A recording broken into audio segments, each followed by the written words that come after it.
कैसे हैं आप सब। मैं हूं आपकी नटखट नेहा। चलिए शुरू करते हैं अगला भाग। श्रेया ने रूही को बहुत ज़्यादा इग्नोर किया था। काव्या ने भी श्रेया को खुद से दूर करते हुए कहा, हम बस शॉपिंग पर निकले थे, अब हम घर के लिए जा रहे हैं। श्रेया फिर से ज़बरदस्ती उसका हाथ पकड़ते हुए कहती है, चलो फिर कॉफ़ी पी लेते हैं, तुमसे कुछ बातें हो जाएंगी, कितने टाइम बाद हम मिले हैं ना। काव्या अपना हाथ वापस खींचते हुए कहती है, नहीं मुझे घर जाना है। श्रेया को थोड़ा सा गुस्सा आ रहा था क्योंकि ये लड़की उसे इग्नोर कर रही थी, लेकिन वो फिर भी जानबूझकर पूछती है, विवेक कैसा है? कॉलेज के बाद कभी उससे मिलना ही नहीं हुआ।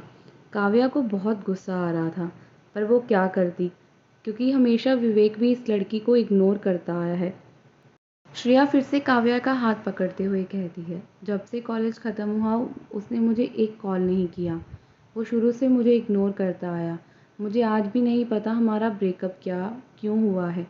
मैं आज भी उसे पसंद करती हूँ। I really like this. Shreya की बातें सुनकर काव्या को बहुत गुस्सा आ रहा था। ये लड़की उसके भाई का नंबर मांग रही थी। काव्या हंसते हुए कहती है, ओहो मैं तुम्हें इनसे मिलवाना तो भूल ही गई, ये है मेरी होने वाली भाभी। ये विवेक भाई की गर्लफ्रेंड है। श्रेया बहुत ज़्यादा गुस्से से रूही को देख रही थी और रूही हैरानी से काव्या को देख रही थी। ये कब हुआ? ये लड़की झूठ बोल रही है, वो भी इतना ज़्यादा। इससे पहले कि रूही कुछ बोल पाती, काव्या ने उसे साइड से गले लगाते हुए कहा, कितनी प्रीटी है ना मेरी भाभी। इसकी और विवेक भाई की कितनी प्यारी जोड़ी लगेगी। इनकी शादी होगी ना, मैं तुम्हें ज़रूर बुलाऊंगी। काव्या की बातें सुन श्रेया का चेहरा गुस्से से लाल हो गया था। वो बहुत ज़्यादा गुस्से में थी और वो रूही को घूर घूर कर देख रही थी। रूही हमारी, वो गुस्से से काव्या को देख रही थी। इस लड़की के झूठ की हद होती है। वो उसका हाथ दबाते हुए कहती है, काव्या ये तुम क्या कह रही हो? वो बस इतना ही बोली कि श्रेया वहाँ से गुस्से से चली गई। श्रेया के जाते ही काव्या ने कहा, थैंक गॉड गई पागल लड़की। जब उसने ध्यान दिया रूही की तरफ तो उसका चेहरा गुस्से से भरा हुआ था। वो अपने हाथों को बांध कर खड़ी थी। काव्या ने स्वीट सा फेस बनाते हुए कहा, अच्छा यार सॉरी, तू समझ ना, वो भाई की जान खा जाती अगर मैं उसको नंबर दे देती। देख तो सही कितनी घमंडी है। वो भाई की गर्लफ्रेंड बनना चाहती है और ज़बरदस्ती उनके गले पड़ रही है। तू कौन सा उनकी गर्लफ्रेंड बन गई? हमने तो सिर्फ झूठ बोला है। काव्या को इस तरह स्वीट बनता देखकर, उसका फेस देखकर रूही को ज़ोर से हंसी आ जाती है। वो उससे टपली मारते हुए कहती है, ऐसा मजाक दोबारा मत करना। विवेक मेरा बॉयफ्रेंड कभी नहीं हो सकता। मैं और वो बस अच्छे दोस्त हैं, बस बेस्ट बडी की तरह। काव्या को भी थोड़ी सी हंसी आ गई। दोनों शॉपिंग करने में बिजी हो गई। शॉपिंग करने के बाद वो लोग घर की तरफ निकलने वाले थे।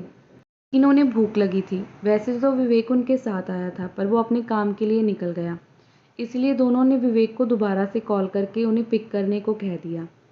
लगभग 20 मिनट के बाद वो वहाँ आ गया था अपनी कार लेकर और दोनों को अपने रेस्टोरेंट ले गया था, क्योंकि उसका रेस्टोरेंट था जो उसने अभी थोड़ी देर पहले ही शुरू किया था।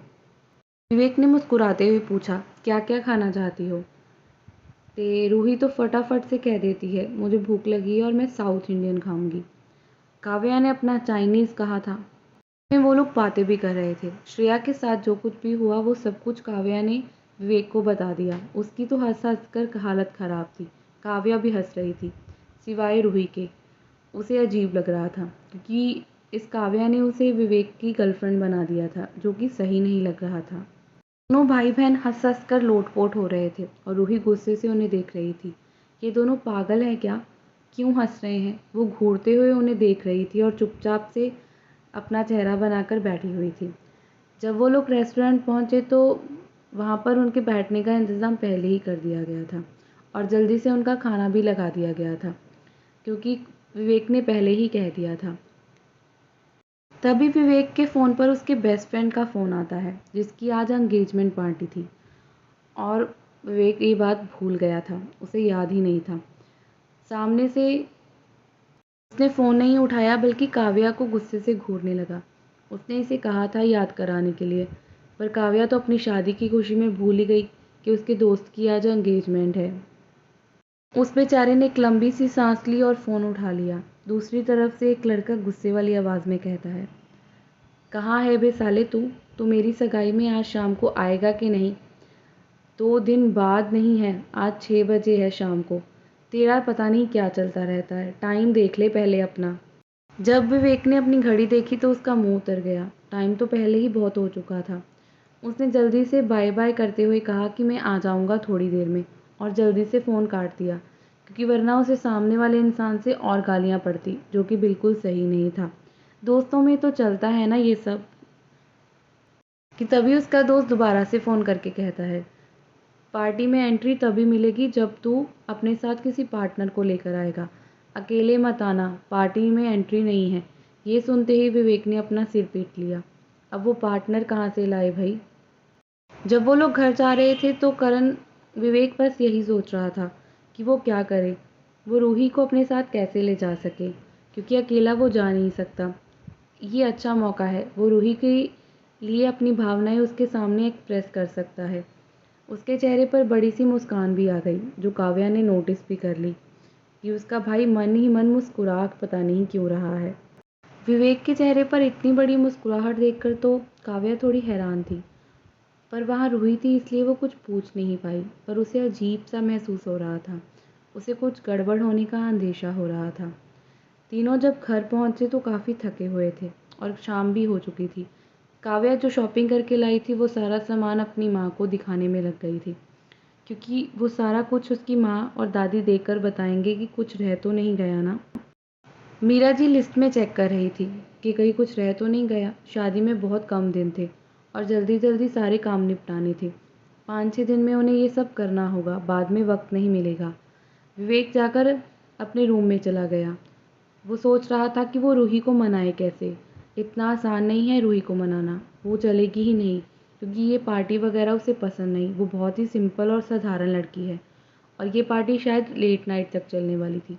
और उससे भी दिक्कत ये थी कि उसकी माँ इसके लिए मानेगी कि नहीं, घर में कोई उसके साथ रूही को भेजेगा कि नहीं, उसे पता नहीं था।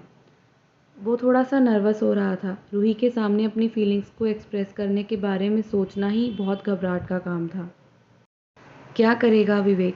क्या जाएगी रूही उसके साथ पार्टी में? सुनते रहें मेरी कहानी, अधूरी मोहब्बत, एक ऐसी कहानी जो कभी पूरी नहीं हुई।